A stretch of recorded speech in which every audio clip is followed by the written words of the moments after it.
అవయవదానం పునర్జన్మనిస్తుంది. Doctor Rajinikanth, clinical hospitals, Chennai. ప్రతి ఒక్కరూ అవయవదానంపై అవగాహన పెంచుకోవాలని, అవయవదానం ద్వారా మరొక మనిషికి పునర్జన్మను ప్రసాదించవచ్చని ప్రముఖ liver transplant surgeon, Chennai clinical hospitals doctor PV Rajinikanth పేర్కొన్నారు. గురువారం నాడు క్లినికల్ హాస్పిటల్స్ నెల్లూరు బ్రాంచ్కు విచ్చేసిన డాక్టర్ రజనీకాంత్ మాట్లాడుతూ, ఆగస్టు నెల 13వ తేదీన అవయవదాన దినోత్సవం సందర్భంగా పలు అవగాహన కార్యక్రమాలు చేపడుతున్నామని, అవయవదానంపై అందరూ అవగాహన పెంపొందించుకోవాలని సూచించారు. చాలా మంది రోగులు అవయవదానం కోసం ఎదురు చూస్తున్నారని, బ్రెయిన్ డెడ్ అయిన వ్యక్తి నుంచి సేకరించిన గుండె, ఊపిరితిత్తులు, కాలేయం, మూత్రపిండాలు తదితర 5 అవయవాలను అవసరమైన వారికి మార్పిడి చేసి వారికి పునర్జన్మను ఇవ్వవచ్చని డాక్టర్ రజనీకాంత్ పేర్కొన్నారు. భారతదేశంలో అవయవదానంపై అవగాహన చాలా తక్కువగా ఉందని, అమెరికా, లండన్ లాంటి దేశాల్లో ఈ అవయవదానంపై అవగాహన బాగా ఉందని, భారతదేశంలో కూడా అవయవదానంపై అవగాహన పెంపొందించుకొని మరొకరికి పునర్జన్మను ఇవ్వాలని డాక్టర్ రజనీకాంత్ కోరారు. ఈ కార్యక్రమంలో డాక్టర్ రజనీకాంత్ తో పాటు clinical hospitals marketing manager Mahesh తదితరులు పాల్గొన్నారు. నా పేరు doctor Rajinikanth, liver transplant surgery అంటే కాలేయ వ్యాధులు సీనియర్ వైద్యుడిని. నేను మన జిల్లా ప్రాంతానికి చెందినవాడిని. ప్రతి నెల ఇక్కడికి నెల్లూరుకు వచ్చి కాలేయ సమస్యలు ఉన్న వాళ్ళని పరిశీలించడం జరుగుతుంది. అలాగే వాళ్ళకి ఏదైనా ప్రాబ్లమ్స్ ఉంటే చెన్నైలో ట్రీట్మెంట్ కూడా చేయడం జరుగుతుంది. ట్రీట్మెంట్ అంటే ముఖ్యంగా లివర్ మార్పిడి చేయడం జరుగుతుంది. నెల్లూరు జిల్లాలో పరిసర ప్రాంతాల్లో దాదాపు 50 మందికి లివర్ మార్చాము. సో వచ్చే వారం ఆగస్టు 13వ తేదీన ప్రపంచ అవయవదాన దినోత్సవం. అంటే ఈ లివర్ మార్పిడి, కిడ్నీ మార్పిడి, హార్ట్ మార్పిడి, అలాగే లంగ్ మార్పిడి, ఈ అవయవాలన్నీ ఇప్పుడు మార్పిడిలు జరుగుతున్నాయి. ఎందుకంటే ఈ పేషెంట్లు ఇంతకుముందు ఈ అవయవాలు దొరక్క చనిపోవడం జరుగుతుండేది. అలాంటి చనిపోయే స్టేజ్లో ఇట్లాంటి అవయవాలు దొరికితే వాళ్ళు కొత్తగా అవయవాలు వేసుకుంటే వాళ్ళు సాధారణ జీవితం గడుపుతూ అలాగే మొత్తం జీవితం అంతా అందరిలాగే బతుకుతారు. సో ఇది అవగాహన కల్పించడానికి ప్రపంచ అవయవదాన దినోత్సవం అని జరుపుకుంటున్నాం. ఇందులో ముఖ్యంగా ప్రజలకు తెలియాల్సింది ఏంటంటే, దురదృష్టవశాత్తు ఏదైనా యాక్సిడెంట్లో గానో లేదా బ్రెయిన్ ఇంజరీ అయ్యి బ్రెయిన్లో బ్లీడింగ్ అయ్యి గానో బ్రెయిన్ చనిపోతే, అంటే బ్రెయిన్ డెడ్ అంటారు. ఆ బ్రెయిన్ చనిపోయినప్పుడు మిగతా అవయవాలన్నీ సాధారణంగా పనిచేస్తాయి.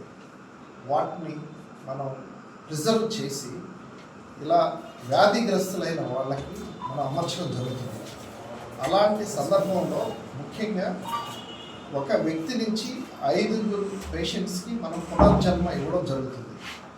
ఉదాహరణకి బ్రెయిన్ డెడ్ వ్యక్తి వాళ్ళ ఫ్యామిలీ అంగీకారంతో 2 లంగ్స్ తీసుకోవచ్చు, ఊపిరితిత్తులు, హార్ట్ తీసుకోవచ్చు, అలాగే లివర్ తీసుకోవచ్చు, 2 కిడ్నీలు తీసుకోవచ్చు. ఇవి 5 అమర్చవచ్చు.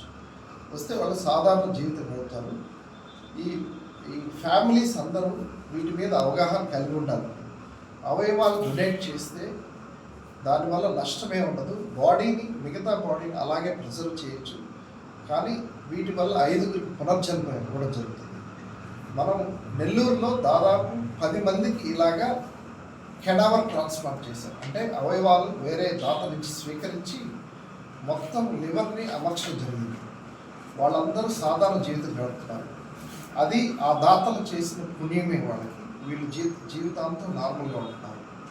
సో లివర్ అనేది చెడిపోతే లివర్ మార్పిడి శరణ్యం. మందులతో కొంతవరకే బాగా చేయగలం. మందులు స్టేజ్ దాటిపోతే లివర్ మార్పిడి చేసుకోవాల్సి వస్తుంది. లివర్ మార్పిడిలో 2 రకాలు ఉంటాయి. ఒకటి సజీవ దాతలు అంటారు. అంటే ఫ్యామిలీలో ఎవరన్నా సగం లివర్ ఇస్తే అది అమర్చడం జరుగుతుంది, సేమ్ బ్లడ్ గ్రూప్ ఉన్నవాళ్ళు. అలాగే ఫ్యామిలీలో ఎవరు లేరు ఇచ్చేవాళ్ళు అనే పరిస్థితుల్లో మనం అవయవదానం, ఇది ఆంధ్రప్రదేశ్లో జీవన్ దాన్ ట్రస్ట్ ఉంటుంది. ఆ ట్రస్ట్కి రిజిస్టర్ చేసుకుంటే నెంబర్ ప్రకారం మొత్తం లివర్ని సేకరించి ఈ వ్యాధిగ్రస్తులకు అమర్చడం జరుగుతుంది. మార్గాలు ఉన్నాయి. ఈ 2 రకాలతోటి ఆపరేషన్ చేసిన తర్వాత అందరూ సాధారణ స్థాయికి వస్తున్నారు. వాళ్ళు 30 సంవత్సరాలు 40 సంవత్సరాలు ఎటువంటి ప్రాబ్లం లేకుండా బతుకుతున్నారు. ఇందువల్ల ఈ అవయదానం మీద అందరూ అవగాహన కలిగి ఉండాలి. వాళ్ళు ముందుకు రావాలి. ఏదన్నా అట్లాంటి పరిస్థితుల్లో అపోహలకు వెళ్లకుండా డొనేట్ చేయాలంటే చేస్తే 5 ప్రాణం పోసుకుంటారు. ధన్యవాదాలు. Thank you sir. నెల్లూరు ఇప్పుడు మన ఇండియాలోనే చూస్తే అవయవ దానం చాలా కొరతగా ఉంది. దాదాపు ప్రతి సంవత్సరం 15,000 మందికి ఆపరేషన్ చేయాల్సి వస్తుంది. మనం అవయవాలు ఓన్లీ దొరికేది 500 నుంచి 1000 మందికి దొరుకుతున్నాయి. పోయిన సంవత్సరం 5,000 మందికి ఆపరేషన్ చేశారు. వాళ్ళల్లో కెడావర్ ట్రాన్స్ప్లాంట్ చూసుకుంటే ఓన్లీ 600-700 మంది. మిగతా అన్ని సజీవ దాతలు అంటారు, అంటే వాళ్ళ ఫ్యామిలీలో సగం లెవరిస్తే చేసుకున్నారు. ఇలా వెయిటింగ్ లిస్ట్లో ఉండి చాలామంది అవయవాలు దొరక్క చనిపోవడం జరుగుతుంది. ఎస్పెషల్లీ మన సౌత్ ఇండియాలో ఈ అవయవదానం కొంచెం బెటర్ నార్త్ ఇండియాతో పోలిస్తే. కానీ మనం విదేశాలతో పోలిస్తే అమెరికా ఆర్ లండన్ చాలా కింద ఉన్నాం, అట్టడుగు స్థాయిలో. ఓన్లీ 1% డొనేట్ చేస్తున్నారు. అంటే 99% పీపుల్కి ఇంకా అవగాహన లేదు దీని మీద. ఓన్లీ 1% మట్టుకే ఈ అవయవాలు డొనేట్ చేస్తున్నారు. ఇక్కడ మన నెల్లూరు జిల్లాకు చెందినటువంటి 2 పేషెంట్ చిరంజీవి, జస్వంత్, వీళ్ళిద్దరికీ వెయిటింగ్ లిస్ట్లో ఉన్నారు. వీళ్ళకి అవయవాలు కావాలి. లివర్ చెడిపోయి లాస్ట్ స్టేజ్ కూర్చున్నారు. అవయవాలు వెయిటింగ్ లిస్ట్లో ఉంటే వాళ్ళకి రోజు టెస్ట్ చేసి మనం వ్యాధి ముదరకుండా చూస్తుంటాం. అలా క్షణంగా అవయవం దొరికినప్పుడు వీళ్ళకి అమర్చడం జరుగుతుంది. కొంతమంది పేషెంట్లకి ఆల్రెడీ నెల్లూరులో ఉన్నారు. వాళ్ళకి అవయవాలు చేసి వాళ్ళు ఫాలోఅప్ వస్తారు. మధ్యాహ్నం అందరూ వస్తారు. వాళ్ళు ఆల్రెడీ డొనేట్ చేసి ఆపరేషన్ చేసుకొని 5-6 సంవత్సరాలు కూడా అయిపోయింది ట్రాన్స్ప్లాంట్ చేసి. సో అందువల్ల ఇలాంటి పేషెంట్స్కి అందరికీ అవయవదానం మీద మీరు అవగాహన కల్పిస్తే వీళ్ళందరూ మళ్ళీ ఆర్గాన్స్ దొరికి నార్మల్ జీవితాన్ని గడపవచ్చు. బ్రెయిన్ డెడ్ అయిన తర్వాత దాన్ని మనం వదిలేయలేము. ఆ పేషెంట్ నార్మల్ పేషెంట్ లాగే ట్రీట్ చేయాలి. అలా చేస్తే 3 నుంచి 4 రోజుల దాకా వెయిట్ చేయొచ్చు. ఈ లోపల ఆ ఫ్యామిలీని మనం కౌన్సిలింగ్ చేసి అందరూ ఒప్పుకోవాలి. ఫ్యామిలీలో సపోజ్ మదర్ ఫాదర్ ఒప్పుకోవాలి, లేదా వైఫ్ ఒప్పుకోవాలి, లేదా పిల్లలు ఒప్పుకోవాలి. యూజువల్గా మేము చెప్పేది ఏంటంటే అవయవదానం మ్యాక్సిమం ఏజ్ వచ్చి 80 సంవత్సరాల వరకు చేయొచ్చు. 70 నుంచి 80 సంవత్సరాల వరకు. చిన్నవాళ్ళ నుంచి 80 సంవత్సరాల వరకు చేయొచ్చు అందరూ.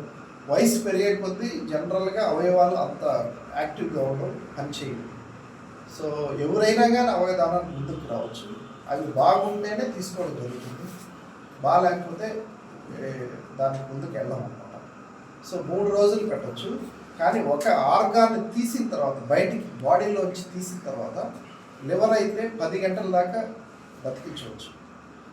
అదే హార్ట్ అయితే ఓన్లీ 6 గంటలే. కిడ్నీ అయితే 15 గంటల దాకా ఐస్లో పెట్టి ప్రిజర్వ్ చేయొచ్చు. ఈ లోపల ఆపరేషన్ చేసేయాలి. ఆ 10 గంటల లోపల లివర్ తీసి ఫిక్స్ చేసేయాలి ఈ పేషెంట్. ఏదో కిడ్నీ 15 గంటల దాకా ఉంచవచ్చు. ఆంధ్ర వాళ్ళని చూసుకుంటే అట్లీస్ట్ ఒక 20 మంది దాకా కెడావర్ ట్రాన్స్ప్లాంట్ చేశాం.